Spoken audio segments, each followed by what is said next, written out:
Madame, Monsieur, bonsoir. Le plaisir de vous retrouver nombreux devant le petit écran sur Télé Africa pour ce nouveau rendez-vous de votre émission 21h, le grand rendez-vous. Une émission d'1h30 sur les antennes de Télé Africa tous les mardis.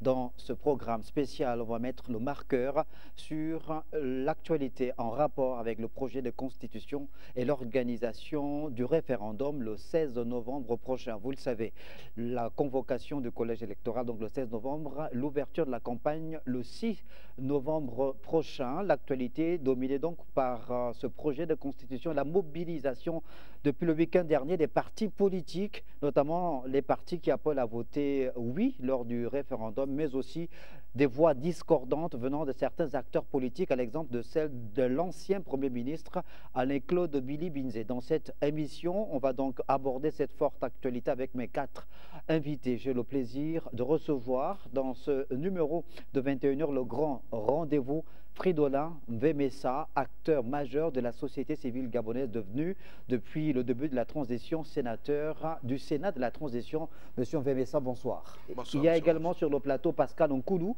acteur politique. Monsieur Nkoulou, bonsoir. Bonsoir, monsieur. Également présent un autre acteur politique, secrétaire général de l'Union pour la Nouvelle République, parti dirigé par Maître Louis-Gaston Maïla, Rufin Totomba. Monsieur Totomba, bonsoir. Bonsoir. Et un autre acteur politique, également responsable d'un mouvement associatif qui, lui, promeut le changement de mentalité, sinon la restauration de mentalité en cette période de transition. Il s'agit de Ghislain Guinzé. Monsieur Guinzé, bonsoir. Bonsoir. Merci donc à tous les 4 d'être là, présents dans ce numéro de 21h, le grand rendez-vous. Avant que nous n'allions dans le vif du sujet en ce qui concerne le débat autour de la mobilisation des partis politiques, de la société civile, mais également des Gabonais sur le sujet en rapport avec le référendum, je vous propose de regarder ce reportage qui fait état de la rentrée politique du RPM. C'était le week-end dernier à Port-Gentil, capitale économique du Gabon.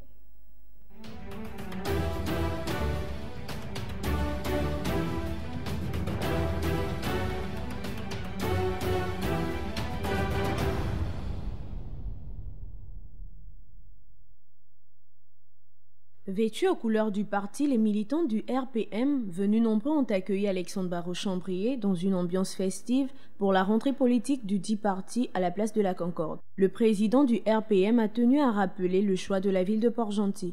Nous avons choisi Port-Gentil pour cette rentrée politique. Port-Gentil a été un déclencheur pour le changement. Port-Gentil a ouvert la voie, et je me souviens de cette matinée où vous nous avez fait un cortège pendant 4 heures pour faire le tour de Port-Gentil.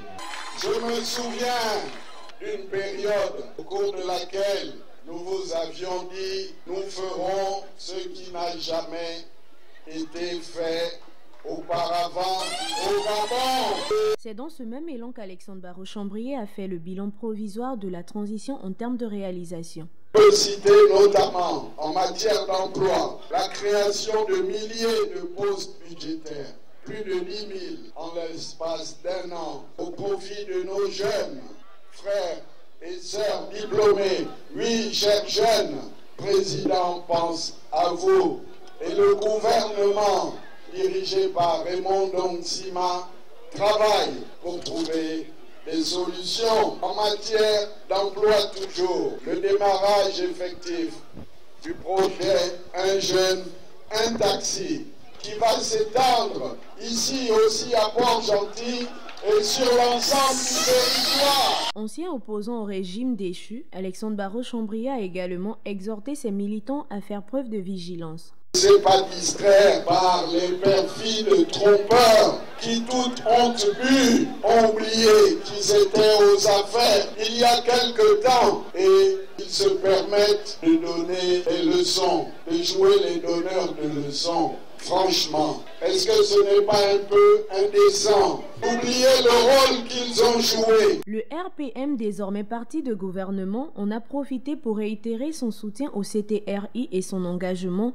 à œuvrer pour l'instauration d'une nouvelle ère politique au Gabon. Voilà, on a donc observé le week-end dernier qu'il y a eu une forme de synchronisation dans les sorties des différents partis politiques qui jusque-là étaient un peu aphones pour certains. Alors comment qualifier cette sortie, je n'ai pas envie de dire du trou, mais cette synchronisation des actions des partis politiques? Rufin Tuntumba, vous-même, en tant que secrétaire général de l'UPNR, en lieu et place de Maître Louis Gaston Maïla, qui est le président de votre parti politique, vous avez présidé, je pense, un comité de direction, et au sortir de ce comité de direction, vous avez fait une déclaration dans laquelle l'UPNR a appelé donc à voter oui lors du prochain référendum. Effectivement, comme vous le savez bien, le président Louis Gaston est indisponible pour des raisons de santé, et donc j'ai reçu mandat du vice-président Narcisse Massala Tsamba de présider la réunion du comité directeur à l'effet d'analyser et de discuter sur le fondement de la Constitution, qui est le projet qui sera soumis aux compatriotes le 16 novembre prochain.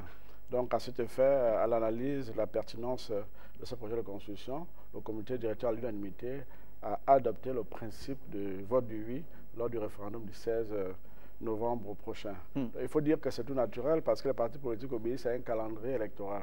Et comme l'ancienne ou la nouvelle Constitution consacre bien que les partis politiques participent à l'expression du suffrage, il va de soi que dans l'actualité politique, les partis se soient mis en mouvement à l'effet, n'est-ce pas, de donner leur position suite à ce vote référendaire qui est, d'ici quelques jours, sera d'actualité. Frédolin Vemessa, l'Union nationale également, a fait une rentrée politique. C'est vrai que le ton, bon, le Parti démocratique gabonais, je crois le 12 octobre dernier, a faire sa rentrée politique aussi. Donc à la suite, les autres formations politiques, que ce soit celle de l'ancienne majorité ou de l'ancienne opposition, puisque dans la configuration actuelle, il n'y a plus de majorité, il n'y a plus d'opposition. Votre parti, l'Union nationale, également emboîté le pas. Et c'est tout naturellement, j'ai envie de dire, que vous avez donc également réaffirmé votre soutien à la transition et appelé à voter oui. Oui, il faut dire que l'Union nationale n'agit pas mécaniquement. L'Union nationale a une méthode de travail qui est conforme à nos statuts. Et l'Union nationale a attendu que les choses aillent à terme, pouvoir réagir. Et nous avons attendu que la Constitution soit adoptée par le gouvernement, que les échéances soient définies et que tout le processus soit annoncé pour que l'Union nationale puisse donner sa position officiellement. Et ce qui a amené la direction du parti à convoquer le Conseil national, qui est l'instance de décision entre les deux congrès, et à se réunir. Et nous l'avons fait samedi dernier. Donc nous avons convoqué plus de 191 délégués de toutes les provinces du pays, de ceux qui sont habilités à décider au nom du parti. Et nous avons analysé justement, comme l'ont fait d'autres partis politiques, le contenu de la Constitution. Nous l'avons analysé, il y a eu des débats, un débat franc, et nous avons tracé des perspectives. Nous avons analysé, est-ce que cette Constitution correspond un tant soit peu aux principes de l'Union nationale? Après analyse, nous avons arrivé à la conclusion selon laquelle, oui, elle obéit un tant soit peu à notre principe, à nos idéaux, puisque l'Union nationale a toujours travaillé pour la mise en place d'une véritable démocratie en République gabonaise. L'Union nationale a toujours prôné l'alternance. L'Union nationale a toujours prôné la transparence électorale. Donc, c'est ce qui a amené les commissaires, effectivement, à décider à ce que l'Union nationale puisse soutenir le projet de constitution qui nous est soumis, sans pourtant, sans avoir relevé quelques insuffisances qui, effectivement, peuvent être améliorées si le référendum, les populations optent pour le oui, l'Union nationale va s'ériger en gendarme, tout en veillant à ce que les textes organiques qui vont accompagner ce texte puissent prendre en compte quelques aspects qui ont été oubliés. On va revenir justement sur ces incohérences afin que vous puissiez apporter davantage d'éclairage pour que nos téléspectateurs aient une idée précise sur cette posture prise par l'Union nationale. Ghislain Guizet, vous êtes dans un mouvement aujourd'hui qui appelle donc au changement ou à la restauration de mentalité, mais on sait que vous avez également été aux côtés aux côtés de certains leaders politiques, notamment en 2016, lorsque vous étiez dans ce collectif de partis politiques qui soutenait la candidature de Jean Ping, notamment. Vous avez également été soutien d'Ali Bongo Ondimba en 2023. Aujourd'hui, comment vous analysez cette espèce de branle-balle combat constaté au sein des appareils politiques? Bon, je pense qu'il y a lieu de présenter déjà une désolation par rapport à certains constats. Je ne vais pas me retenir là-dessus. La désolation part du fait que le ton sur la mise en branle des partis politiques sur le territoire parte du Parti démocratique gabonais. C'est assez ahurissant pour les observateurs aguerris et avérés que nous sommes. Il a fallu que le Parti démocratique gabonais, qui est un parti qui, entre griffes, avait été évincé par les militaires, donne le ton pour que d'autres partis politiques se manifestent afin de commencer à envahir le terrain. Ça, c'est un fait. Le deuxième fait, c'est que certains partis, en l'occurrence l'Union nationale, c'est vrai, ils ont convoqué dernièrement un conseil, je peux l'appeler comme ça, un conseil national pour se prononcer sur le oui, mais ce n'est pas étrange, puisque l'Union nationale avait déjà appelé à un oui, comment ils appellent leur oui, je ne sais pas quelle expression ils avaient utilisée, pour parler du référendum qui était même encore dans le circuit. Donc, qu'ils se prononcent au cours d'un conseil pour dire oui, ça ne peut pas étonner les communs des mortels. Les Gabonais observent. Mais ce qu'il y a lieu d'observer, c'est qu'il y a eu quand même, le 30 août, un format de changement de fonctionnement. Et au sortir du 30 août, le CTRI, par la voix du colonel Ulrich Mafumbi, avait sorti un communiqué qui suspendait les activités politiques sur le territoire national. Je ne pense pas avoir écouté ou avoir lu un contre-communiqué à celui-là qui restaurait la mise en branle des partis politiques pour commencer à s'exécuter et pour que les Gabonais puissent prêter attention. Parce que je pense que sur les plateaux de télévision, nous n'avons de cesse de réclamer véritablement cette mise sur le terrain des partis politiques. Parce que qu'on le veuille ou non, nous irons au référendum. C'est une élection. Les structures aguerries pour se manifester à une élection ne sont que des partis, ne sont que des structures politiques. On ne peut pas inventer la roue. La politique gère la cité.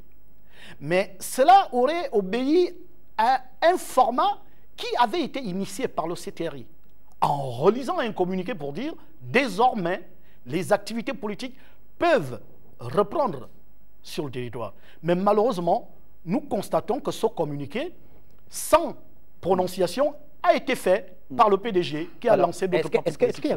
Est-ce qu'il y a eu une incompréhension du communiqué 01, c'est bien de celui-là dont vous parlez, du CTRI Pascal Nkoulou sur les activités des partis politiques. Lorsque les militaires ont pris le pouvoir au Gabon, avait-on interdit de façon formelle l'activité des partis politiques? Bon, il faut à la fois s'en tenir aux circonstances dans lesquelles la déclaration du CTRI avait été faite. Au nombre des mesures prises, il était effectivement enclenché le principe de l'arrêt des activités, pas des partis politiques, de leur activité, pendant la période qui concernait celle qui couvrait la mise en place des institutions de la transition. Il va de soi que, une fois cette séquence terminée, normalement, les partis politiques se sont, à la limite, je veux dire, eux-mêmes auto-censurés ou auto-limités. Parce qu'il n'y avait pas d'acte officiel interdisant aux partis politiques de s'exprimer. Parce que dans l'esprit de ce qui avait été dit par le CTRI, je pense qu'il faisait allusion au rassemblement public. Ces rassemblements publics étaient effectivement interdits pour des raisons de sécurité, pour des raisons de maîtrise des grandes foules dans les espaces publics au regard de l'état sensible dans lequel le pays s'est retrouvé au sortir du coup d'État, donc du coup de libération du 30 août. C'était une mesure, je vous ai dit, précautionnelle, mais qui n'avait pas pour but, dans le fond, de suspendre de façon stricto sensus les activités des partis politiques. C'était donc ce dévouement sur les places publiques qui avait été interdit. Et puis bon, lorsque le chef de l'État lui-même a fait un certain nombre de tournées, invitant donc les populations à se retrouver autour de ces instances publiques, je pense que là, de fait, la mesure avait été, enfin, n'avait plus de raison d'être. Comme on dit, il y a des mesures qui meurent d'elles-mêmes sans qu'on ait besoin de repréciser le contexte. Voilà, mon avis. Mais je voulais quand même revenir sur les rentrées politiques. Vous savez, nous sommes dans un contexte tout à fait particulier. Et ce qu'il faut noter, c'est que l'activité politique, dans le cadre et dans le contexte de la transition, n'a pas connu de repli. Moi, je ne sais pas pourquoi. C'est vrai que nous, au niveau de l'appel d'Angondje, on a également fait une sorte de rentrée, donc de relance de nos activités politiques par nos déclarations qui a été faite au début du mois d'octobre. Mais le principe pour nous, au niveau de l'appel d'Angondje, c'est que nous sommes inscrits dans le suivi permanent des actes de la transition. Et tant que ces actes sont toujours d'actualité et qu'on n'a pas fini en termes d'exécution de l'essentiel ou de l'ensemble du chronogramme, nous pensons que la vie politique de notre pays n'a pas à connaître ce qu'on aurait considéré dans un cadre normal comme étant des rentrées politiques, ceci d'autant plus qu'en termes d'inventaire, les partis politiques ne peuvent pas se livrer à des inventaires maintenant. Bien, je voudrais rebondir sur les affirmations de Ghislain Guizet, qui affirme que l'Union nationale s'était prononcée bien avant, que l'Union nationale a attendu que le PDG agisse pour intervenir sur la scène politique. Non. L'Union nationale est un parti politique responsable qui n'attend pas le mot d'ordre d'un autre parti pour agir. Il faut rappeler que l'Union nationale a été à l'initiative de la tendance de 23 qui a amené effectivement ce changement-là. Parce que vous savez que l'Union nationale a sacrifié ses intérêts pour privilégier... Non, ce sont les militaires. Non, attendez, non, il faut être... Il y a eu un coup d'État. Oui, il faut être ange. Avant le coup d'État...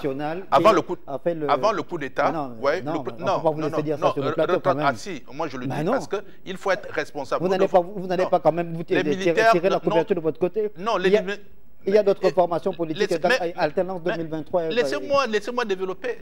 L'Union nationale n'était pas seule dans l'Alternance 2023.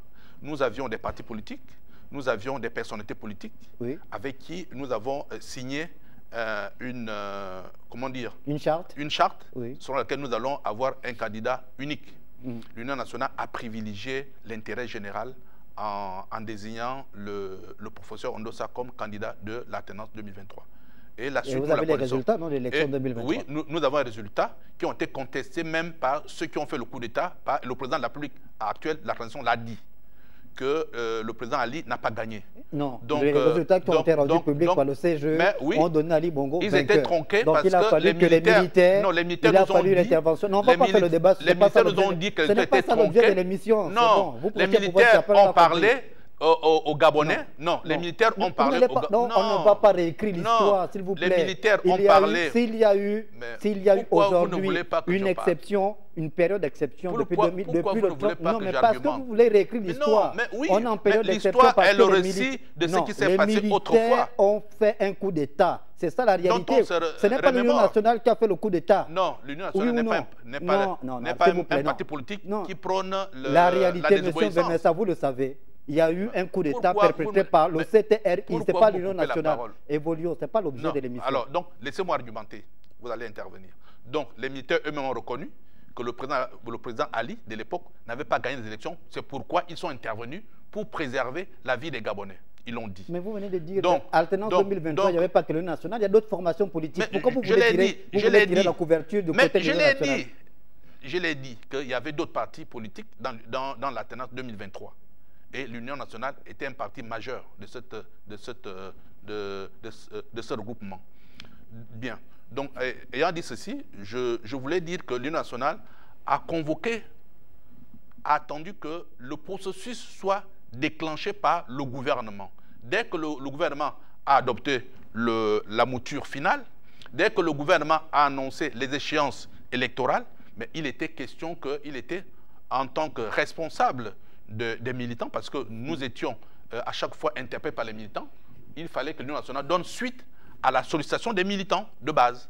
Et c'est pourquoi nous avons convoqué ce Conseil national qui a regroupé plus de 191 délégués venant de tout le pays. D'accord. Donc, et nous avons pris en toute responsabilité la décision d'accompagner la transition en décidant de voter oui. Parce que l'Union nationale a accepté la main tendue par les militaires et c'est pourquoi l'Union nationale se retrouve dans les institutions parce que nous sommes un parti partenaire du CTRI qui l'accompagne dans... Ça veut dire quoi, parti partenaire? On accompagne le CTRI dans la mise en place... Le CTRI n'est pas un parti politique que vous accompagnez. Bon, nous avons été sollicités. Mais nous sommes partenaires. Voilà, nous soutenons le CTRI, nous sommes des partenaires du CTRI. Comme je l'affirme à haute voix.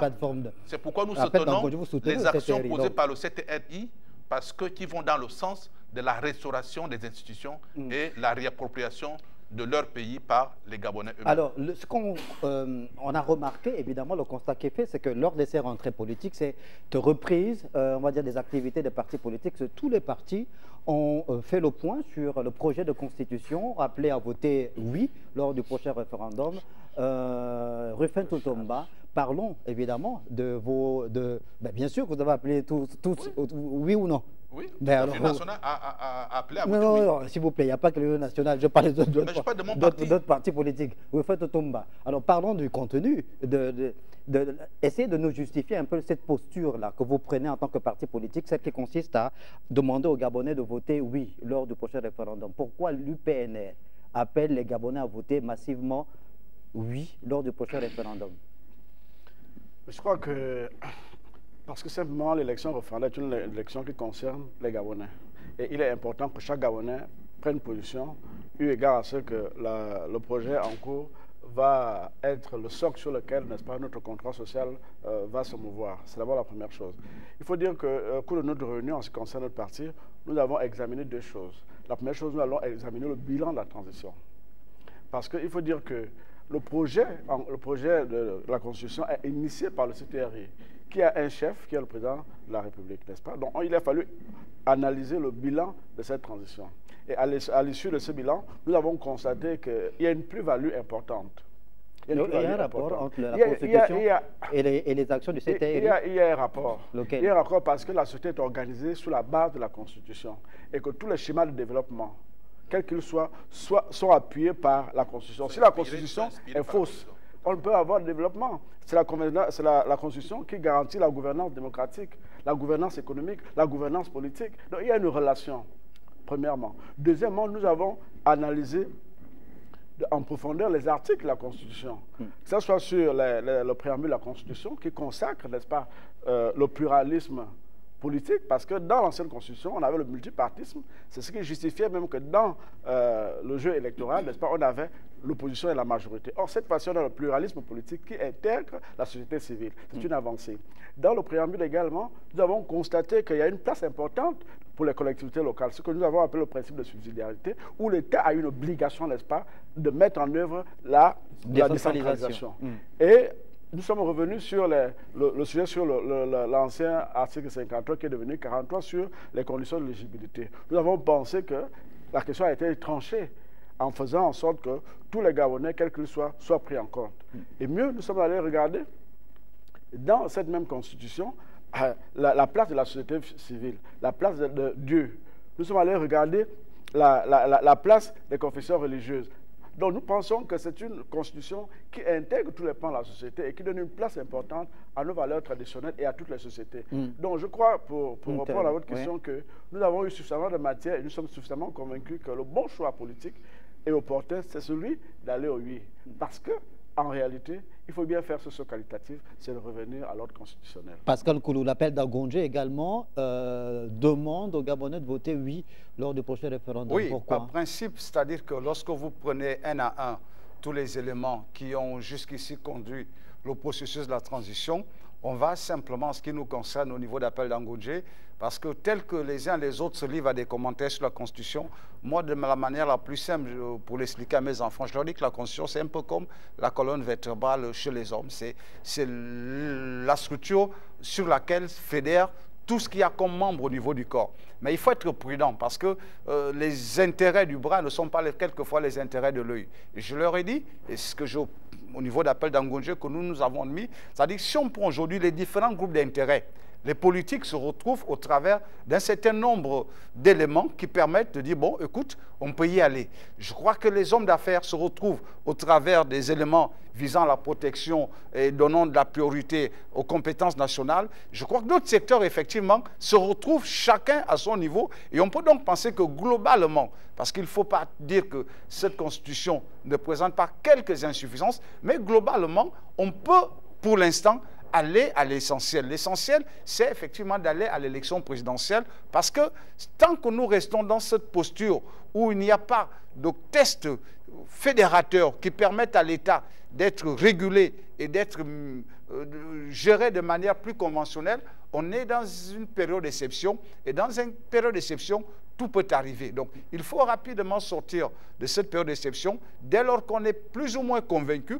que l'essentiel en matière d'orientation et de cadrage est déjà disponible pour pouvoir rentrer à l'ordre normal, ce qui va permettre quoi? Ça va permettre que les autres constats sur les questions de politique peuvent être régulés une fois qu'on aura des autorités politiques civiles. Ceci d'autant plus que pour nous, au niveau de l'appel d'Angondje, c'est le préambule d'une constitution qui détermine tout. Tant qu'il est dit que c'est le peuple qui est souverain, ça suppose que même les éléments d'intangibilité, si le peuple estime que ces éléments d'intangibilité doivent être revus, c'est au peuple d'apprécier. Donc, pour l'instant, est-ce qu'on peut se référer à ce cadre juridique pour organiser le pays? Oui.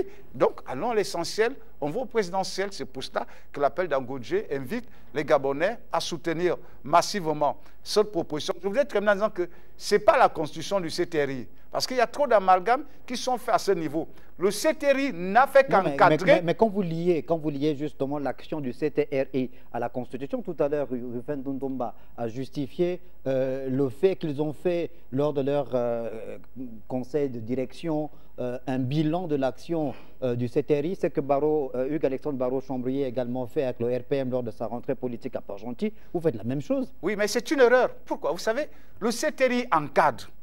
Le CTRI n'est pas l'initiateur du test constitutionnel. C'est deux choses différentes. Entre encadrer une procédure et en être l'initiateur. Le CTRI n'a pas écrit de constitution. Le CTRI a, par rapport à l'ensemble du processus, pris des actes pour encadrer. Le dialogue national inclusif était un acte de cadrage. Le comité constitutionnel, c'est vrai, choisi par le CTRI, était également aussi un autre comité pour encadrer. Les travaux faits entre l'Assemblée nationale, l'Assemblée de transition et le Sénat de transition étaient encore là un acte pour encadrer. La constituante était aussi un autre acte pour encadrer. Le dernier examen, gouvernement et les experts, parce qu'il n'y avait pas que le gouvernement, donc les différentes interventions qui ont eu en amont, c'était également aussi un autre acte pour encadrer. Parce que ce n'est pas bien de considérer que cet enjeu, cette constitution doit devenir un enjeu politique. Le CTRI n'a pas écrit de constitution. Et c'est d'ailleurs pour cela que c'est au peuple souverain d'apprécier tout ce qui a été fait en fonction de l'orientation de départ donnée par le peuple. Donc c'est vraiment important pour éviter les amalgames et ne pas tomber dans, par exemple, ce que monsieur le militant du l'Union nationale dit que l'Union nationale fait. Non, c'est la constitution du peuple gabonais. Sénateur de la transition, s'il vous plaît. Donc non, un peu d'égard. C'est juste pour amoindrir leurs arguments. Oui, Ghislain Guizet. Alors, cette constitution, ce projet de constitution rendu public dans le journal officiel, les Gabonais l'ont désormais. On a fait également le constat que certains amendements qui avaient été des avis motivés des parlementaires ont été pris en compte par le CTRI et le gouvernement. C'est une bonne chose. Qu'il y ait eu une évolution à ce niveau-là? Évolution, certainement. Mais il va d'abord falloir que l'on revienne sur les manquements qui se sont manifestés tout au long de cette transition et, comme on a l'habitude de le dire, les mauvaises et les vieilles habitudes ont la peau dure. Le travail que le CTRI ne s'est pas évertué à faire pendant la période de transition, c'est l'éducation, c'est la sensibilisation, c'est la revalorisation de l'aspect citoyen. Parce que quand on encourage certaines structures politiques, certaines personnalités politiques, à faire un mélange de genre entre le président de la transition, Brice Clotaire Oligui Nguema, et la Constitution. Parce que ce que nous voyons par derrière, c'est que ce flou est entretenu. Ce flou est entretenu. On ne peut pas lier des actions quotidiennes du CTRI, du président de la République ou du gouvernement, à la Constitution. Cette Constitution, on nous le chante haut et fort qu'il a été mis sur pied sur la base des contributions, des 38 000 contributions des Gabonais. C'est ce qui nous est dit chaque jour. On ne peut pas nous dire que la Constitution repose sur la base des contributions des Gabonais et nous faire savoir qu'il est lié aux actions du gouvernement. Le président de la République et son gouvernement ont un devoir, je dirais même un devoir d'obligation, c'est de travailler. Ils doivent nourrir les Gabonais, ils doivent les soigner, ils doivent les loger, ils doivent les scolariser, et ainsi de suite. C'est un devoir, c'est là. Et pour les Gabonais, ce sont des droits. Et dans la mesure où ce sont des droits ne se négocient pas. Donc le président est obligé de scolariser les Gabonais. Il est obligé de les soigner parce que ce n'est pas une négociation. Quand on est à la tête d'un pays, il y a des actions qu'on doit obligatoirement poser, qui n'ont rien à voir avec la Constitution. Puisque quand nous irons à la Constitution, après cette Constitution, des blocs politiques vont inéluctablement se former. On aura une opposition, certainement une majorité, parce que si le président de la transition a un parti politique demain, tout le monde n'ira pas forcément non, mais dans la politique va continuer avec ou sans lui. Donc, la politique continuera avec ou sans lui. Donc ce n'est pas un lien étroit. Mais de là à se manifester, comme ce que nous écoutons avec M. Barreau Chambrier qui est à Port-Gentil, qui demande aux gens d'aller voter, aux populations d'aller voter le oui, en vantant les réalisations du président de la République. Moi, je dis que c'est garder la population gabonaise dans un engrenage qui ne dit pas son nom. Après la Constitution, après le référendum, si le oui l'emporte, on ira à une élection présidentielle. Si le président Brice Clotaire Oligui Nguema est candidat à cette élection présidentielle, à partir de cet instant, M. Barreau Chambrier aura des arguments pour présenter ce que le président Brice Clotaire Oligui Nguema a fait ou pas. Mais de là à lier ça à la Constitution, j'ai dit qu'il y a un problème. Rufin Totumba. Je dis que c'est de la démagogie politique de vouloir penser qu'on ne peut pas lier un projet de constitution au président de la transition. C'est de la démagogie politique. D'autant plus que l'histoire nous rappelle que De Gaulle a bien démissionné à l'issue du référendum en France. Mais qui initie le projet? C'est le projet du président de la République. Mais écoutez, nous avons vu des révisions constitutionnelles dans ce pays où on a modifié la Constitution par le charme d'Ali Bongo. Il faut le dire, du PDG. Mais ce n'est pas du référentiel. Non, mais c'est une vérité, parce que c'est dans la pratique politique. C'est dans la pratique politique. Et mieux pour dire quoi? Pour dire que la relation entre la gouvernance et la Constitution, elle est établie. On gouverne en fonction des lois en vigueur. Et donc, si les lois ne protègent pas les citoyens, mais on va aller dans la dictature, dans le totalitarisme. Donc, on ne peut pas venir nous verser ici qu'il n'y a aucune relation. Il y a une relation. Il y a une relation. Non, laissez-le terminer. Non, s'il vous plaît, monsieur Mkoulou. S'il vous plaît, non. Oui, vous aurez la parole après, monsieur Mkoulou, s'il vous plaît. C'est la rhétorique intellectuelle. C'est la rhétorique intellectuelle. C'est la rhétorique intellectuelle. Il est clair que le président Oligui a l'initiative de ce projet. Et ce que nous savons du président Oligui, ce sont les actions qu'il a portées de sa prestation de serment à maintenant. Est-ce que ces actions nous permettent de lui faire confiance sur le projet qu'il nous soumet? Oui ou non? La question est oui. La question est oui parce qu'en réalité, le problème, ce n'est pas les textes. Le problème, c'est les hommes. Ce sont les hommes, le problème. Donc, si l'homme est vicieux, même si on a des textes qui passent, mais la gouvernance sera toujours chaotique. Donc, il y a une relation. Non. Oui, Fridolin Bemessa. Oui, je pense que moi, j'adhère à l'argumentaire de ce que tu dit, parce que les deux sont liés. Parce que le plan d'attention est arrivé, il a promis des choses, et il a commencé à la réaliser, et il a promis une nouvelle constitution, et il a mis une équipe en place pour l'écrire. La mouture a été transmise au Parlement, réunis en constituante, et le Parlement avait pour objectif de faire des avis motivés afin que ce document soit adopté par le gouvernement avant d'être soumis au peuple. Donc nous pouvons dire, à partir de ce qu'il a dit, il fait ce qu'il a dit jusqu'à maintenant. Et nous avons eu la chance de lire le contenu de cette constitution. Il y a des aspects qu'on doit féliciter. Il y a quelques insuffisances qu'on peut relever. Justement, là, voilà. L'occasion de parler des insuffisances relevées par l'Union nationale. Lesquelles? Oui, l'Union nationale n'était pas tout à fait pour le régime présidentiel. Pourquoi? Parce que nous sommes habitués au régime semi-présidentiel. C'est une question d'habitude. Oui, c'est une habitude. Parce que le régime semi-présidentiel est dans l'ADN des Gabonais? Aujourd'hui, le président n'est responsable de rien. Il n'est responsable de rien. Donc, il n'est même pas responsable devant le Parlement, dans la constitution actuelle. Or, le Parlement avait pour levier le fait de faire tomber un gouvernement. Parce que là, lorsque le gouvernement présente la politique générale, le gouvernement pouvait être censuré par le Parlement.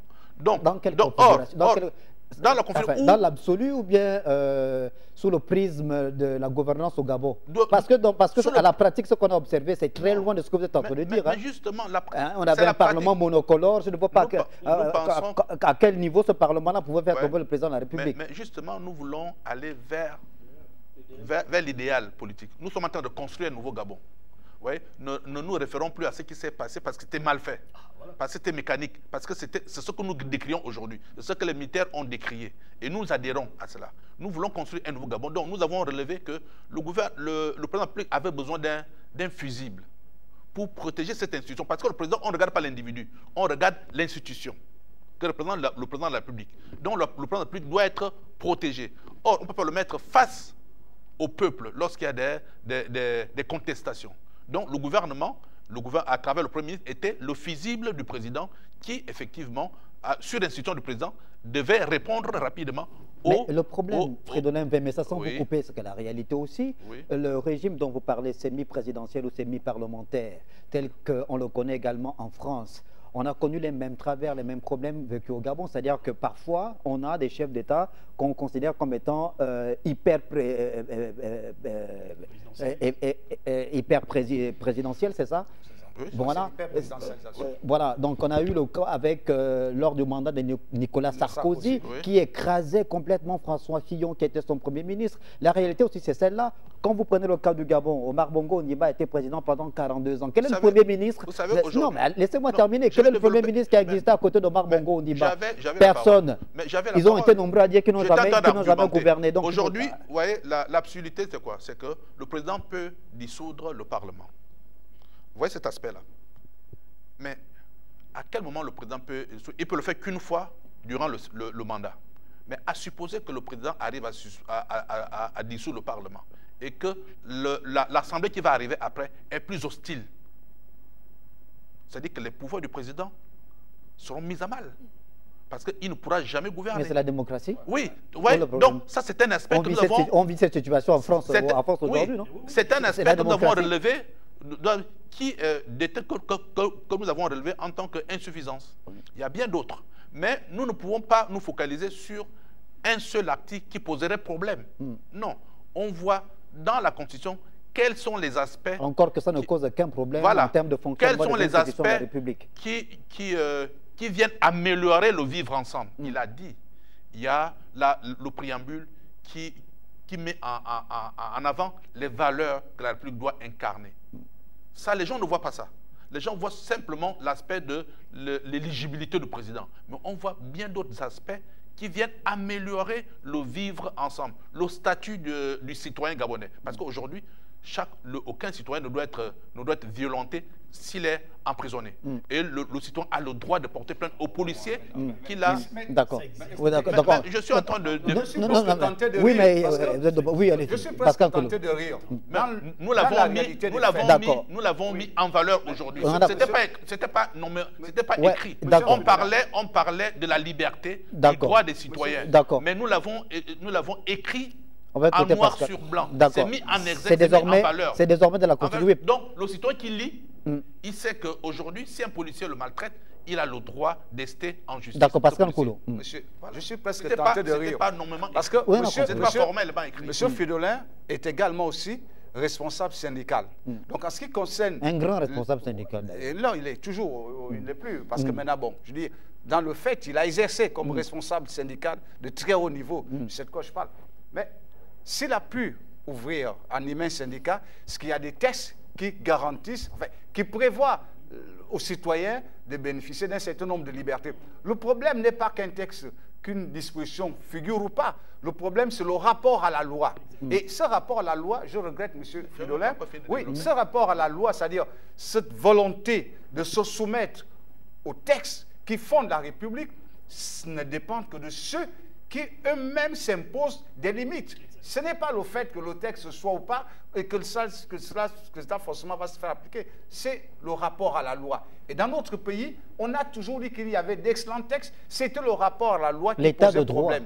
Voilà. Donc aujourd'hui, l'état de droit a toujours été garanti au Gabon. C'était l'inobservation des textes fondamentaux qui ont conduit à des dérapages et qui n'avaient pas une réaction prompte de ceux qui devaient garantir, enfin, qui devaient interdire ce type de travers. Mais moi, ce que je veux dire par rapport à la situation qui a suscité l'intervention de M. Ruffin, c'est qu'il faut qu'on se garde de faire des amalgames.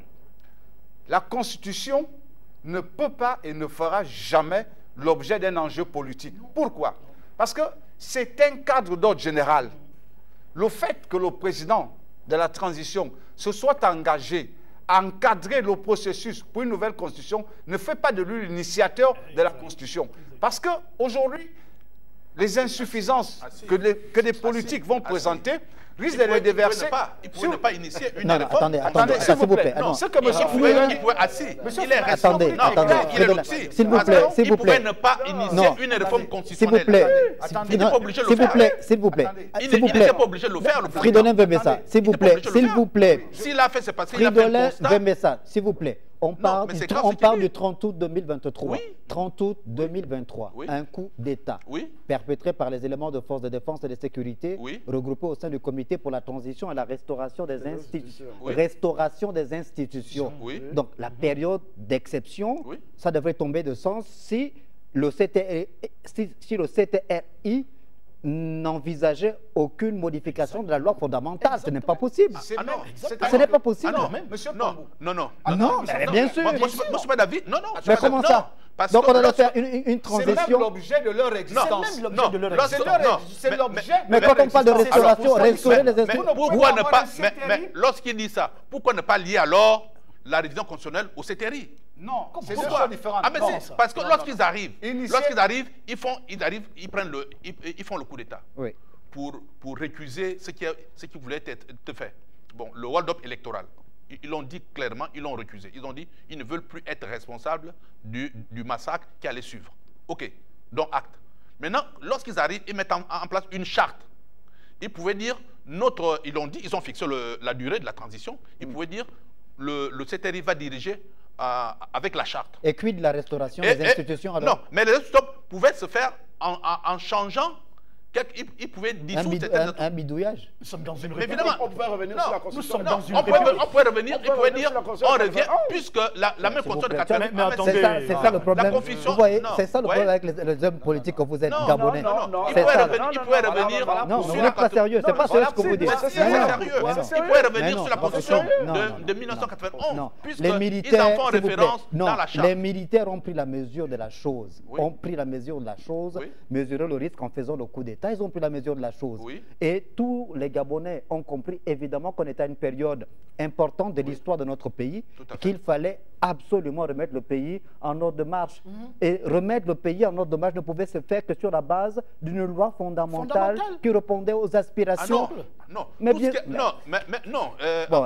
C'est bon. Ils pouvaient dire, oui, c'est bon. Les militaires pouvaient dire, non, il faut écouter les arguments des uns et des autres. Les militaires sont dit. Mais vous voulez monopoliser la parole, c'est ça le problème. Il m'a coupé la parole. Terminé. J'avais la parole, il a arraché. Terminé. Donc, lorsque les militaires arrivent, ils font le coup d'État, ils mettent en place une charte. Et ils font référence à la Constitution de 1991. Donc vous, en tant qu'acteur politique, vous estimez qu'il ne fallait pas du tout toucher à cette Constitution. Je n'ai pas dit ça. Mais c'est ce que vous êtes en train de dire. Non, j'ai dit la révision constitutionnelle s'imposait. Parce qu'au vu des changements qui ont eu lieu à la veille des échéances électorales de 2023. Mais on dit la même chose. Ça s'imposait de fait. Mais on dit la même chose alors. Donc ça s'imposait de fait. Bon, maintenant, lorsqu'il dit qu'on ne peut pas, on peut lier la transition à révision constitutionnelle, nous on dit que c'est pas possible. D'accord. C'est pas ce que je dis. Bon, terminez votre propos, s'il vous plaît, La Pascal. Constitution n'est pas versée à l'actif politique. C'est deux choses différentes. Il est évident que le CTRI avait comme objet fondamental la révision des institutions. Donc cette révision de la restauration, c'est la même chose. C'est-à-dire qu'il faut revisiter les mécanismes de fonctionnement. Et la question a été posée au peuple. Le peuple a répondu par des contributions citoyennes. Le même peuple a participé au dialogue national inclusif. Le CTRI a mis en place un comité constitutionnel. Le CTRI a mis en place une constituante qui a presque parachevé la réflexion. Et ensuite, le CTRI a jeté un dernier coup d'œil pour s'assurer que les volontés populaires ont été respectées dans la mouture qui leur est présentée. Et pour bien faire, le CTRI retourne la décision finale au peuple. Bon, écoutez, moi je ne sais pas. On dit presque la même chose. Non, non, nous ne disons pas la même chose. Vous dites que c'est leur constitution. Non, on n'a pas dit ça. Personne ne l'a jamais dit. Attention, Le CTRI a impulsé, le CTRI a impulsé la dynamique. Voilà. Le CTRI a impulsé la dynamique. Voilà, là on est d'accord. On est d'accord, non? Voilà, on est d'accord. D'accord, très bien. Ce n'est pas être soi-même concepteur du mécanisme. Oui, on vous a compris. Pascal, c'est bon. Oui, c'est bon. Merci beaucoup. De la dynamique. Merci, on a compris. On va évoluer dans la suite de l'émission du débat pour introduire la rubrique politique 2.0.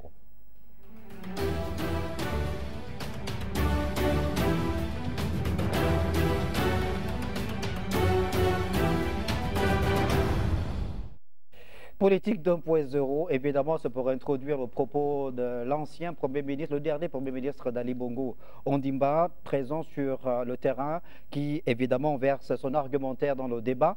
On est en démocratie, bien sûr.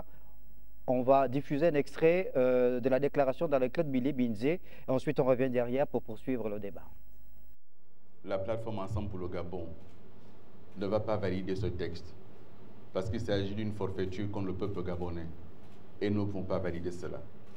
Nous retenons qu'il y a eu des arrangements d'arrière-boutique, quelques arrangements entre copains coquins, quelques arrangements entre ceux qu'on présentait hier comme le mal du pays et ceux qui s'étaient engagés à libérer le pays de ce mal-là. Aujourd'hui, on les voit main dans la main pour tromper le peuple gabonais. Lorsque vous verrez celui qui vous a trompé hier et celui qui vous trompe aujourd'hui ensemble, ne vous posez pas la question qui est le dindon. Le dindon, c'est vous. C'est vous. Et nous appelons à dire non à cela, à dire non avec fermeté, à dire non avec assurance. N'ayez pas peur, n'ayez pas peur, n'ayez pas peur. Il ne vous arrivera rien. Vous avez l'arme fatale dans une élection, c'est le bulletin de vote. Les mitraillettes ne peuvent rien contre un bulletin de vote. L'armée ne peut rien contre un bulletin de vote. Même au sein des casernes, il va y avoir un non massif. Quand même, les militaires sont déçus par ce qui se passe. Il faut un non massif dans la jeunesse gabonaise. Un homme assis parce que cette jeunesse, on l'a trompé. On lui a présenté une marchandise frelatée. On lui a présenté un changement qui n'en est pas un. Il faut appeler à voter non et aller voter non massivement. Sans avoir peur, il faut entrer dans les quartiers pour dire non, dans les maisons pour dire non. Ils seront nombreux dans les coordinations provinciales à jeter l'argent par les fenêtres. Mais si ce projet passe, c'est la dictature. Si ce projet passe, c'est la dictature. Quelqu'un qui demande encore et qui vous dit, avec moi, vous faites ce que j'ai décidé, c'est la dictature. Quelqu'un qui demande et qui vous dit, la main qui demande est toujours en bas, si ce projet passe, c'est la dictature. Quelqu'un qui vous dit, lorsque vous dites non, ça m'incite à conserver quelqu'un, c'est la dictature. Il n'y a qu'une seule réponse à cela, c'est non, non, non et non. Voilà, c'était donc là un extrait de cette déclaration d'Alain-Claude Billy-Binze ce 28 octobre 2024. Ghislain Guizet. Alors, Alain-Claude Billy-Binze est toujours militant du Parti démocratique gabonais. Le PDG, on rappelle, a appelé à voter oui lors de sa rentrée politique le 12 octobre dernier. Lui, il appelle à voter non. Il est donc à rebours de la ligne directrice du parti dont il est militant. Est-ce qu'il est dans la manipulation ou il est dans son bon droit en tant que citoyen libre?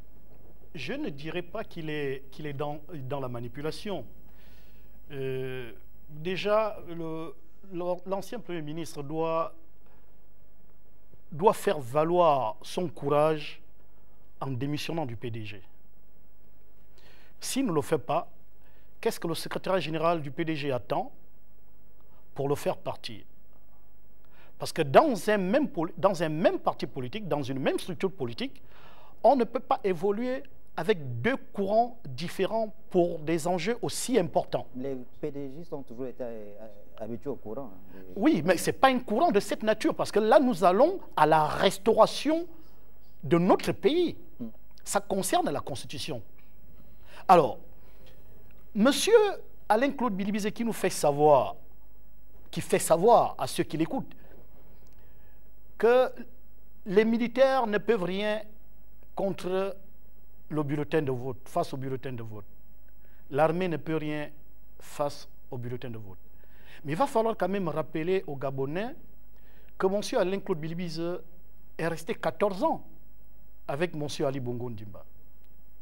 Nous connaissons dans quelles conditions M. Ali Bongo Ndimba a été porté à la tête du pays en 2009. Nous connaissons dans quelles conditions, moi j'étais porte-parole de Jean Ping, nous connaissons dans quelles conditions M. Ali Bongo a pris le pouvoir en 2016. Nous observons encore les impacts sur le QG de M. Jean Ping. C'est par la force des armes, c'est par la force des militaires. C'est d'ailleurs pour cela que chaque jour, même si nous félicitons l'acte qui a été posé par les militaires le 30 août, mais nous n'avons pas encore écouté ces militaires nous présenter des excuses par rapport à ce qui s'est passé dans le temps. Nous en avons besoin. Il faut un temps soit peu que les militaires s'agenouillent devant le peuple gabonais pour dire « excusez-nous » quitte à ce qu'ils trouvent des raisons qu'ils veulent. Donc dire aux populations que l'armée ne peut rien face au bulletin de vote, dans ce pays, le contraire a été prouvé.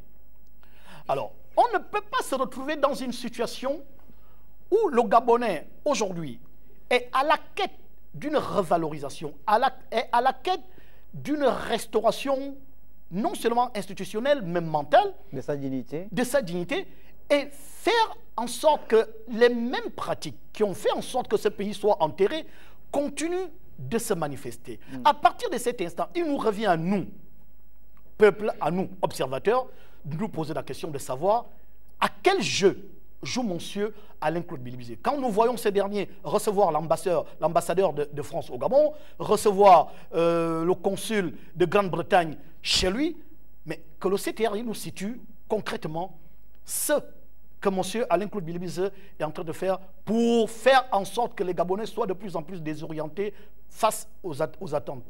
Fridolin Bemessa. Je me réserve tout commentaire parce que c'est dans son droit d'appeler à voter non, mais il aurait quand même fallu donner des arguments qui participent au vote du non. Pourquoi appeler à voter non? Il n'y a pas eu d'argument.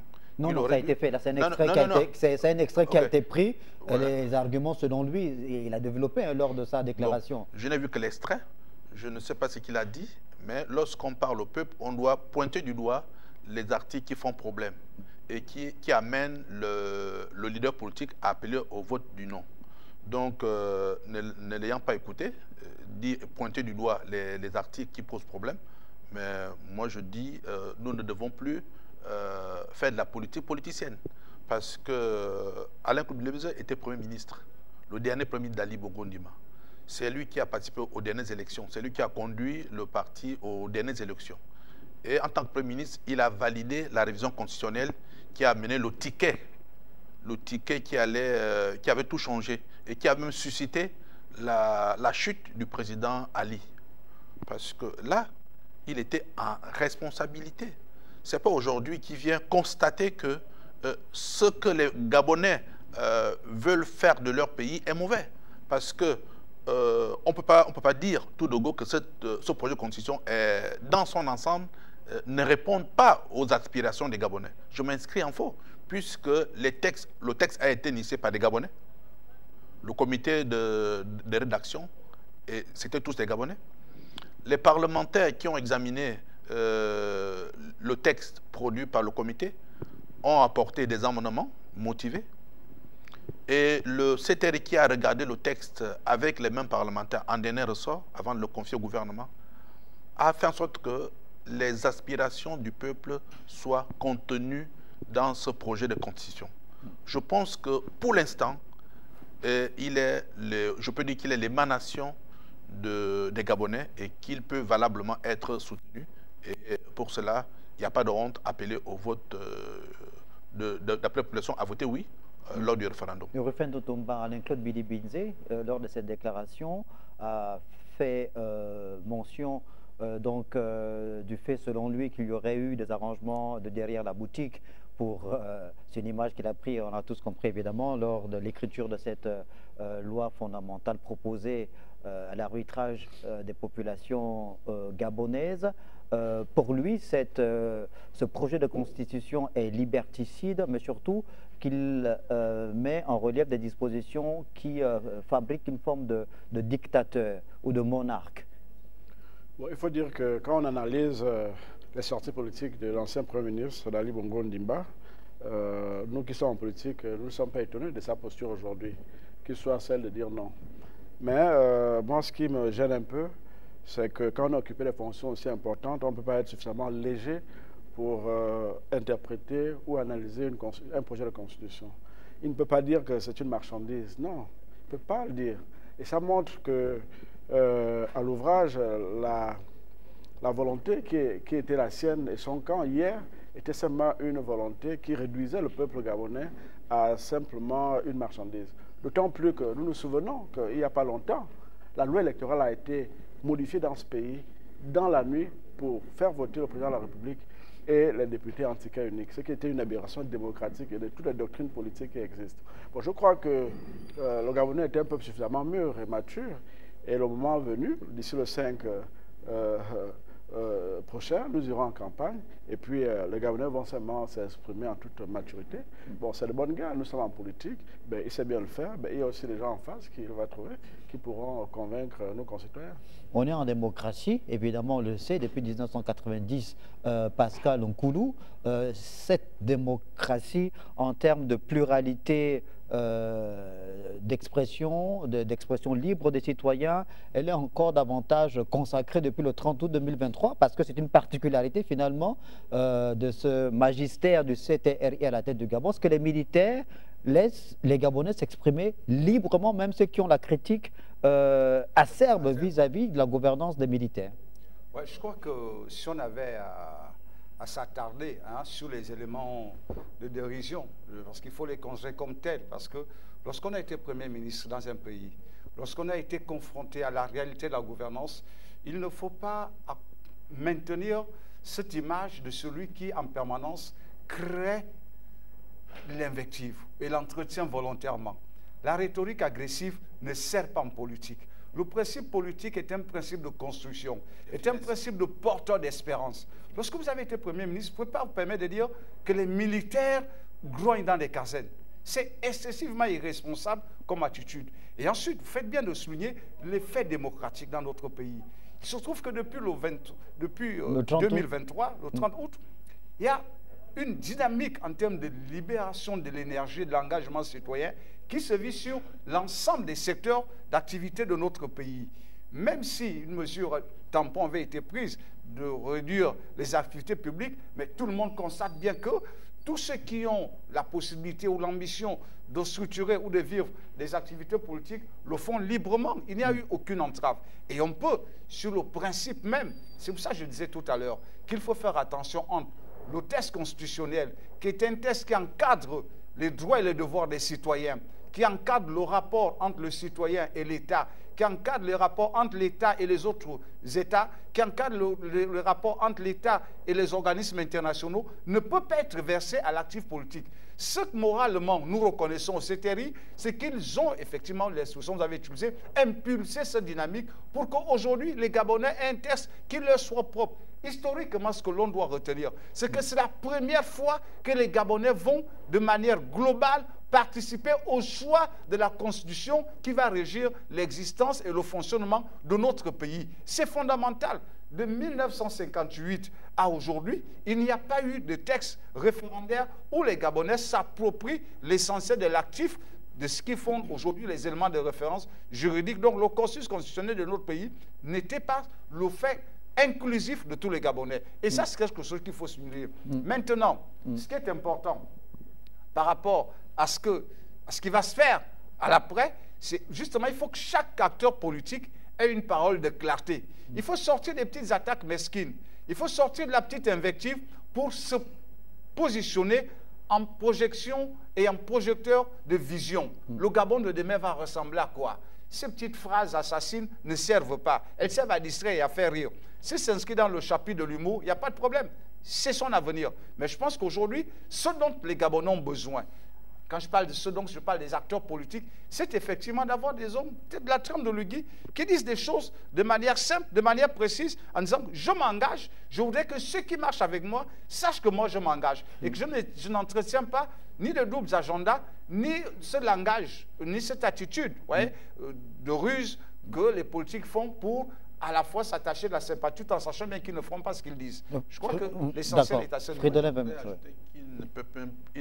Il ne peut plus y avoir débat, puisque le texte est à la disposition des Gabonais.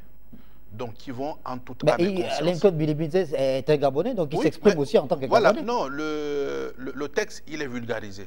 Puisque dès que le texte a été publié au niveau du journal officiel, il est mis à la disposition de tous les Gabonais. Donc, chacun peut se le procurer et le multiplier à volonté et le mettre à disposition de tous les Gabonais. Donc, ce n'est plus... quelqu'un ne peut plus dire aux Gabonais que cette constitution est mauvaise, puisque moi, je l'ai entre mes mains. Je la lis, je la juge, comment dire, acceptable. Mais je dis encore qu'un texte ne peut pas être parfait. Dans un texte, il y a toujours on aura toujours ceux qui prônent le non, ceux qui sont contre ce qui est dit et ceux qui sont pour ce qui est proposé. Mais il est quand même mieux de faire comment dire, un ratio. Dans les articles, dans les 184 articles qui sont proposés dans la Constitution, combien sont hostiles au mieux vivre des Gabonais? Combien? Et combien répondent aux aspirations des Gabonais? Je crois qu'il faut faire ce ratio-là pour venir à la condition dans laquelle cette condition-là n'est pas bonne. Parce qu'on ne peut pas dire que la condition n'est pas bonne en pointant un seul article. Ce n'est pas possible, ce n'est pas réaliste. Et ce n'est même pas honnête. Intellectuellement, ce n'est pas honnête. Parce que lorsqu'une institution, on fait le ratio. On dit, dans les 184, je trouve il y a 100 articles qui posent problème. Donc, on peut arriver à la conclusion sur laquelle c'est une mauvaise constitution. D'accord. Puisque la majorité des acteurs ne répondent pas aux aspirations des Gabonais. Or, lorsque j'entends des gens dans les réseaux sociaux, dans les médias, pointer l'article sur l'éligibilité du président, tout le monde se focalise sur cet aspect-là, sur l'article 43. Tout le monde. Mais est-ce que c'est le seul article? Évidemment qu'on a compris que cette question soulève beaucoup de passion et d'ailleurs, il semblerait que ce soit les acteurs politiques, les hommes politiques qui seraient en train de mettre, je ne veux pas dire l'huile sur le feu, mais bon, cette question politique intéresse tout le monde. Oui, on va évoluer dans le déroulement de l'émission pour introduire la rubrique « Que dit le quatrième pouvoir ?»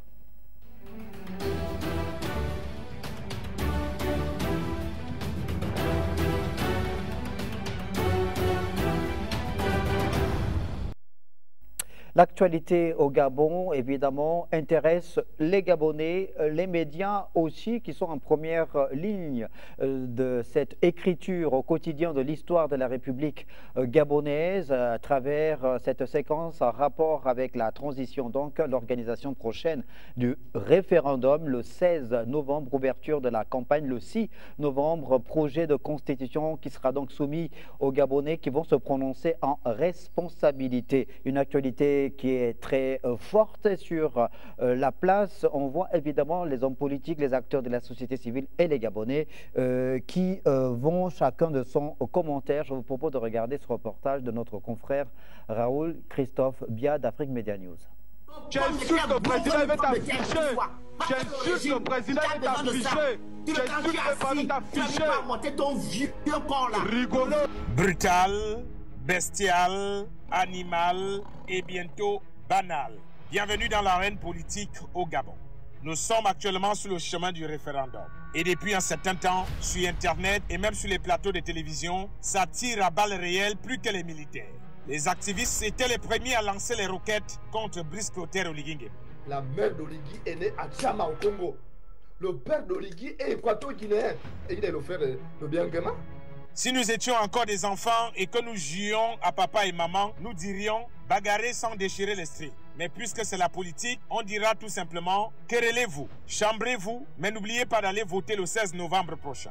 C'est l'occasion pour moi d'appeler, de demander aux populations de voter oui, parce que le oui s'impose à nous, comme je le disais tantôt, comme une exigence à la fois patriotique et républicaine. Il n'y a pas longtemps, c'est le PDG, le Parti démocratique gabonais, qui est revenu sur la scène et a dit lui-même qu'il est comme PDG Lander. Il renaît toujours de ses cendres malgré les situations. Le 12 octobre 2024 restera dans la tête de nous les pédagistes. Que nous sommes revenus comme un phénix. Alors que la campagne pour le référendum au Gabon n'est toujours pas lancée, mais elle est déjà excitante, bouillante, chauffante et même innovante. Jamais la scène politique n'a été autant animée, nous confient certains. Chacun dit de chacun ce qu'il pense de lui, même jusqu'à la télévision publique. Respectez-vous. Je suis désolé, vous ne pouvez pas vous permettre de donner des consignes de vote sur un plateau d'analyse. Ça ne se fait pas, politique que vous soyez ou pas. Et je ne peux pas permettre ça, je suis désolé. Monsieur, vous ne pouvez pas avec tout le respect que je vous dois, on n'est pas ici pour donner des consignes de vote, monsieur. On est ici pour donner. Après, on va respecter son temps de parole, je vous prie, Kurt Maïba. On va respecter. On est là pour décrypter un document. Heureusement que pour l'instant, ils ne font que parler. Personne n'a sorti les sextapes de l'autre. Ici à Libreville, chacun connaît le secret de chacun. C'est curieux de se dire que c'est sous le règne des militaires. Donc certains disent qu'il est autoritaire. On disait même qu'il allait installer un climat délétère et qu'il ferait de la liberté d'expression un enfer. Contre toute attente, c'est sous l'air brisclotaire que les gens arrivent à parler comme ils veulent. Ils disent ce qu'ils pensent du président et du gouvernement et il ne leur arrive rien du tout. N'est-ce pas, pour beaucoup, un véritable rêve américain de voir un pays africain aussi libre d'expression, dirigé par un général de brigade, un militaire qui a libéralisé la parole. Voilà, on en a parlé justement tout à l'heure, cette réalité vécue au Gabon depuis le 30 août 2023, la libre expression des citoyens gabonais sur les plateaux télé, sur les réseaux sociaux, à mettre forcément au crédit des militaires, parce que quand ils ont pris le pouvoir, on a cru que c'était l'ordre martial qui allait être instauré au pays. C'est bien le contraire. Ghislain Guizet, autre fait observé dans ce reportage de Raoul Christophe Bien, c'est le fait que parfois on descend dans les caniveaux. C'est l'expression employée justement pour ce qui est de la prise de position de certains activistes, notamment ceux de la diaspora, dans ce débat politique au Gabon. Bon, il va déjà falloir reconnaître que dans ce pays, quelquefois, nous avons l'impression de ramer à contre-courant. Ce que nous voyons, ce que nous observons en Hexagone, l'attitude de nos frères et sœurs activistes, est tout simplement une réalité du fait que ce qui les nourrissait, certains, dans le temps, a été subitement interrompu. Où les éléments d'orientation ont changé de camp. Parce que dire aujourd'hui que tous les activistes ne sont plus entretenus par la classe politique, entre guillemets, gabonaise, c'est se tromper. Comme je l'ai dit tantôt, les vieilles et les mauvaises habitudes ont la peau dure. Nous ne pouvons qu'observer ce que nous voyons aujourd'hui. Que pensez-vous d'un PDG qui monte au créneau et qui vous dit clairement qu'ils sont comme le phénix qui renaît de ses cendres? Quelle attitude le bas peuple peut adopter, sachant que si ces militaires sont arrivés là, c'est parce qu'ils avaient chassé le PDG. C'est parce qu'ils avaient jugé que le PDG avait enterré le pays depuis pratiquement 56 ans et que ces derniers aujourd'hui montent au créneau parce que nous avons également lu un article de leur premier vice-président, M. Paul Biyomba, qui dit que tant que leurs intérêts sont protégés par le CTRI, enfin, il ne l'a pas dit comme ça. C'est ce qu'il a dit, M. Pambo. Je ne le dis certainement pas avec les mêmes mots. Ça veut dire que vous avez lu l'article. Non, il a dit on soutient le CTRI parce que le président Ligui nous laisse tranquille. Voilà, il préserve nos intérêts. Non, vous pouvez prendre. Moi, j'ai lu, il a dit tant que le CTRI préserve nos intérêts, nous soutenons le CTRI. Nous soutenons le président Brice Clotaire. Mais ça peut être des intérêts politiques. Mais n'en demeure. Écoutez, ne transformons pas les éléments. Quand quelqu'un de la trempe de M. Paul Biyomba s'exprime, il pèse ses mots. Il sait ce qu'il dit. Et ces mots retentissent dans des oreilles des Gabonais. Pourquoi est-ce que nous allons laisser l'amalgame s'instaurer dans la tête des Gabonais. Je vais conclure en vous disant, vous savez, le PDG aux côtés du président Brice Clotaire Oligui Nguema, même si le président ne les accepte pas, pour le simple fait qu'on laisse ces derniers faire, peut changer une certaine donne auprès d'une certaine population qui ne porte pas du tout le PDG. Parce que je pense que jusque-là, nous sommes le seul pays qui intègre des personnes qu'on a évincées. Si après 56 ans, ils n'ont pas pu apporter quelque chose dans l'assiette du Gabonais, est-ce que c'est en étant aux côtés du CTRI qui pourront travailler? Permettons aux Gabonais de réfléchir pour l'avenir. Frédéric Vemessa. Oui, moi je pense que c'est un constat positif qu'on peut faire et qu'on peut mettre à l'actif des militaires parce qu'ils veulent changer de paradigme. Les militaires ne sont pas des extraterrestres qui arrivent d'une autre planète. C'est des Gabonais qui ont eu la particularité de vivre dans les casernes. Ils ont été appelés sous le drapeau. Donc, ils sont régis par un statut particulier. C'est la grande muette. Donc, ils vivaient tout ce que les Gabonais vivaient au quotidien. Les privations, les brimades, les emprisonnements, tout ce que nous avons connu, les humiliations. Ils ont vécu de cela et ils l'ont vu. Ils l'ont vécu. Donc, nous ne voulons plus faire la même erreur. Ils laissent aux Gabonais la possibilité de s'exprimer, la possibilité de critiquer. Mais ce qu'il faut dire, c'est qu'on s'étonne de l'agissement, des ceux qui, des activistes. Parce que l'insulte ne permet pas d'apporter des changements. L'insulte, c'est la faiblesse de ceux qui manquent d'arguments. Parce que lorsqu'on insulte, c'est qu'on n'a pas d'arguments. Donc, il faut lorsqu'on veut critiquer, il faut apporter des contre-arguments pour amener les Gabonais à se poser des questions ou à se réveiller en disant oui, effectivement, ce que Pascal vient de me dire, mais c'est avéré parce que moi-même j'ai vérifié cela. Donc il ne faut pas insulter, je ne dois pas insulter le journaliste que vous êtes parce que vous avez dit que Oligui doit rester au pouvoir. Je ne dois pas vous expliquer, je dois apporter un contre-argument à ce que vous dites. Donc c'est ça qui participe effectivement à l'éclosion, à la vie démocratique et sociale du pays. Parce qu'on doit s'aimer, même dans la différence. On doit se respecter dans la différence. Donc on ne doit pas prendre le vilain plaisir à insulter pour se faire entendre. Parce que l'insulte ne construit pas un pays.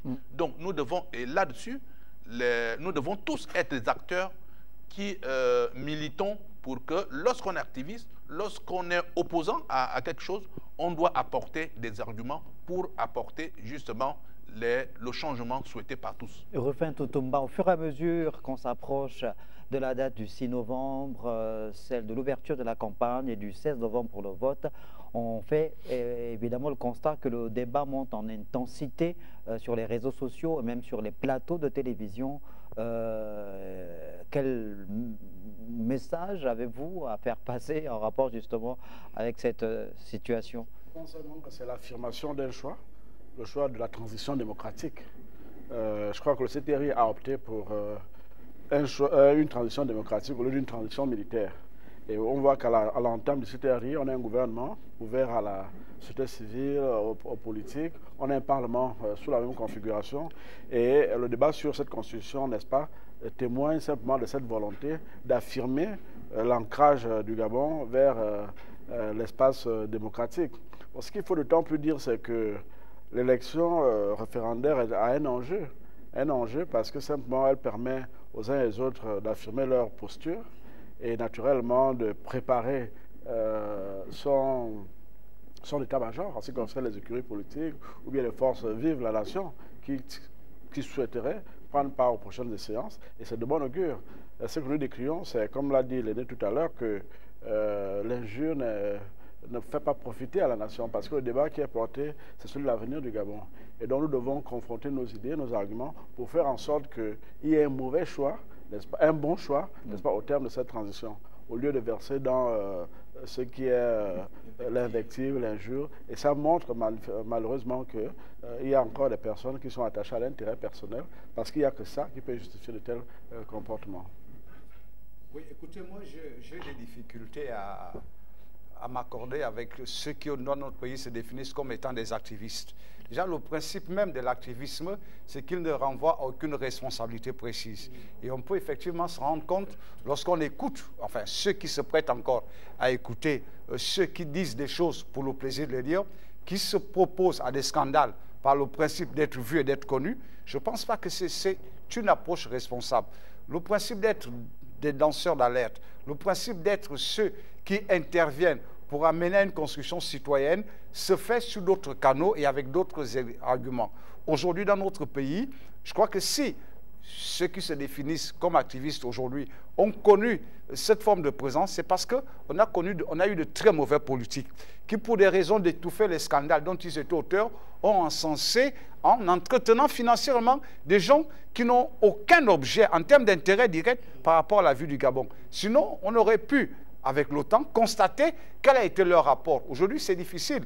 Ceux qui se sont, et il faut les voir aller d'un tremplin à un autre, d'un soutien à un autre, sans véritablement avoir une ligne. Si c'est politique, on l'aurait su. Si c'est culturel, on l'aurait su. Si c'est d'ordre associatif également, on l'aurait su. Le reste s'est fait sur la base d'une volonté de susciter des querelles et de l'invective en permanence. Ça n'a absolument rien donné. Et la preuve la plus évidente, c'est que ceux qui ont été amenés justement par le CTRI, on a vu leur insuffisance quand il a fallu assumer des responsabilités beaucoup plus grandes. Il y en a qui sont des postes de responsabilité importantes, mais la capacité à percuter, puisqu'on est maintenant sorti du champ de l'invective, ne porte plus. Et c'est à ce niveau, je souhaiterais, en termes d'avis, dire au président de la transition que lui qui lit Machiavel, devrait savoir que Nicolas de Machiavel, conseille les rois en disant qu'il faut parfois faire les deux, c'est-à-dire il faut employer la force du lion, mais également la ruse du renard, pour le renvoyer à deux fables qui résument l'essentiel de l'actif politique. C'est le corbeau et le renard. La morale, c'est quoi? C'est que tout flatteur vit aux dépens de celui qui l'écoute. On a vu le résultat avec les activistes. Et l'autre morale, c'est que bon, l'autre fable, c'est le loup et l'agneau. C'est la raison du plus fort est toujours la meilleure. Donc, c'est celui qui insultera toujours le plus qui aura la prétention à être connu, à être vu, mais sur la base des faits qui n'aident pas ni la démocratie, ni la construction du discours politique, ni même les éléments du vivre ensemble. Et on est donc à créer des conditions inutiles de tension qui ne servent que les intérêts de ceux qui souhaitent de temps à autre voir le fromage être lâché ou alors mécanisme de force être appliqué. Ces gens-là, à la limite, il faut les expulser, il faut les réduire à leur portion incongrue. C'est le constat d'un des actes malheureux qui a été entraîné par le régime déchu, qui allait créer une nébuleuse appelée la diaspora. Et ces gens, on leur a couvert des oreillers alors qu'ils ne les méritaient absolument pas. Le Gabon a une diaspora très active, évidemment, aujourd'hui. Depuis l'instauration à la tête du pays, l'arrivée à la tête du pays du CTRI, évidemment, on voit qu'il y a une organisation certaine de cette diaspora-là et plusieurs Gabonais disséminés à travers le monde sont prêts à apporter leur expérience, leur savoir, participer à l'édification d'un Gabon nouveau. Donc, on ne va pas voir la diaspora sous un prisme négatif, forcément. Avant de faire un dernier tour de table, en guise de conclusion, regardons, jetons un coup d'œil dans cette forme de revue de presse. Les médias, les rédactions toujours mobilisées pour assurer la couverture médiatique de cette forte actualité en lien avec la transition au Gabon. Cet article de l'Union en ligne, évidemment, qui fait le point sur le référendum, l'Union nationale sensibilise les siens. Là, ça vous concerne Frédéric MSA, on parle de vous dans l'Union, le format numérique de l'Union, les activités de... Ah, vous étiez là ce jour-là. J'étais vice-président du Conseil national. D'accord. Premier vice-président. On poursuit avec Gabon Review, Baroche-Chambrier à Port-Gentil, un oui au référendum pour sortir de l'inconfort de la transition. C'était le propos central du vice-premier ministre du gouvernement de transition. La lecture également de Gabon Media Time, Libreville, l'association Résurgence Gabon invite les populations à voter oui au référendum. La forte mobilisation donc des associations, des mouvements politiques sur le terrain pour appeler à voter oui. Et le référendum de 2024, Pambou Mbachi, c'est le président de la plateforme Appel d'Angondje. Voilà, Pambou Mbachi, et l'appel d'Angondje appelle à un oui à plus de 80%. Il a même déjà donné le pourcentage. les acteurs politiques, parce qu'on vous. Donc vous avez même déjà donné le score, il a déjà donné le pourcentage. Même pas parler de façon générale, vous appelez à voter massivement, mais vous donnez 80%. Ils n'ont même pas réuni leur base. Les explications, non, écoutez, c'est un ensemble de 78 partis politiques. Si nous réunissons nos militants, on remplirait les stades. L'objectif n'est pas justement de frapper à l'œil. C'est un peu comme la majorité du PDG. La majorité à l'époque. L'objectif est de conscientiser. L'objectif est de conscientiser les citoyens gabonais pour qu'ils aillent à l'essentiel.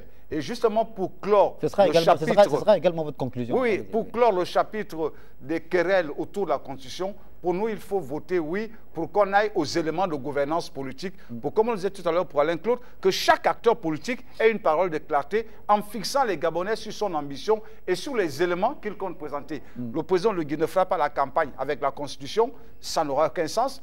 Aucun candidat ne fera la campagne en disant il y a tel article de la Constitution qui ne prépare, ça n'aura aucun sens. Il faut donc aujourd'hui aller à l'essentiel. Pour l'appel d'Angojé, on dit aux Gabonais, votez à 80%, au-delà même, pour que les acteurs politiques qui ont de l'ambition et qui se projettent pour un avenir nouveau pour le Gabon s'expriment sur la base de leurs projections, de leur offre politique et de leurs perspectives. Donc là, vous vous adressez également à ce qu'on peut considérer comme étant des indécis pour lutter contre justement l'abstention lors de cette élection du 16 novembre.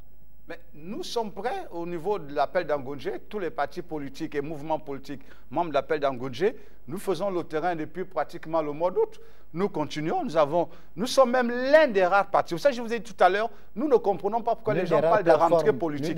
Nous sommes engagés à être les sentinelles de la transition, donc nous sommes à l'éveil. Nous sommes à l'éveil sur nous-mêmes, sur nos engagements, mais également inciter les citoyens à participer au quotidien à l'actif de la transition. Pour nous, il n'y a pas de temps mort. Merci beaucoup, Pascal Nkoulou. Ghislain Guizet, pour votre conclusion. Bon, déjà, je déplore le fait que nous soyons versés précipitamment sur une date qui, pour moi, n'est pas propice pour l'élection du référendum. Je pense que c'est quelque chose qui méritait d'être amené jusqu'à une période de vacances. Parce que là, nous allons recevoir, ce ne sera pas une surprise de nous retrouver dans un format d'abstention assez élevé. Parce que le 16 août, nous sommes encore... le 16 novembre, autant pour moi, nous sommes encore en pleine année scolaire. Et ce ne sont pas des vacances.